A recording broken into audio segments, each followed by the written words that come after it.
Hello, my name is Aaron, and I'm going to show you 3 pieces of information that I have learned through writing, and I will show you how to use it for yourself. The first one is introducing quotes, and sometimes people just throw quotes in their writing just to make it look better, but I'm going to show you how some people misuse it. So basically, my first image, some people misuse it by, say for example, this is something I took from a history paper of mine, saying, there was documentation of the events in California by the indigenous people of the early 19th century. And some people, when they're rushing through their essay or they don't know how to put it, they just throw in the quote and put right after that sentence, published in 1835, tax writing represents the first indigenous recording of life in California. Now let me show you the correct way to use this. The correct way would be, there was documentation of the events in California by the indigenous population in the early 19th century. Then, you're going to introduce the quote by saying, this is proven in the collection Human Tradition California when Stephen Carr states, and then you say the quote, published in 1835, tax writing represents the first indigenous recording of life in California. See, what this does for your quote is introduce it. You use this to introduce your quote, and so your reader's not confused when you're throwing a quote at him. He knows what the quote is, and he knows what you're using the quote for. So that way your reader is more clear on what you're using. So that is how you use a quote effectively in a paper. Here's my second piece of information. It's using I statements to clarify who is saying what. So first, when people usually incorrectly, they don't use I statements because they're shy away from I statements because they've been told by teachers, professor not to use I statements. So the incorrect way some people would say information is, in this chapter, Stephen Carr believes that between 1769 and 1834, half of the indigenous population died to some type of disease. The rapidly declining in population is one of the reasons why the indigenous population could not fight back against the Spanish missionaries. See, in the second sentence, when it says the rapidly declining population is one of the reasons why the indigenous population could not fight back against the Spanish missionaries, in your paper, you're supposed to write what you believe from the first sentence information, but writing the instead of I believe, it makes it sound like this is still Stephen Carr's idea when only his idea was half the people were dying from disease.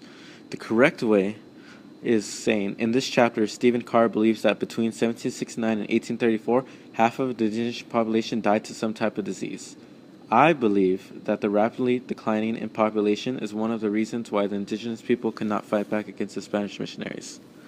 Now, in the second sentence, putting I believe that the rapid decline in population is one of the reasons why the indigenous population cannot fight back. That is clarifying it as your statement. You're clarifying that this is what you believe and this is your analysis part of the paper. So I would use I statements and it's your job to analyze a paper and when you're trying to explain your argument.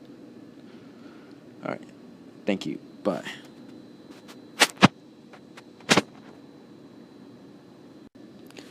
This is the third image, and this is the third thing I'm going to tell you guys of one of the things that I learned in writing class. And what I like about this is it's able to help me structure paragraphs.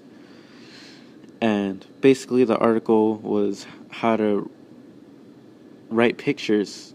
And basically what the guy does is he basically shows how to order pictures to give full clarity to the reader. And I kind of translated this into writing a paragraph, because he shows clarity includes the choices of movement, the choice of the frame, choice of the image, choice of the word, and choice of the flow. And I broke those 5 things down to show how to make a paragraph more clear. So his moment part, I translated into a topic sentence, or showing the reader what is going to matter. The second is frame, introducing the quote or information to the reader. The third is image, giving the reader to the actual quote of information. Fourth, telling the reader why the quote or information is important. And fifth, flow, the transition to the next topic and or paragraph. Now, how I got this was I basically read what he meant by moment, frame, image, word, and flow, and instead of using it for a picture, kind of see how I believe he would use it for a paragraph, and that's kind of how I got this. And I've used this once before in a midterm, and to help my essay, and I believe it made my essay stronger just because it made it a lot simpler to write and make it easier to make it clear.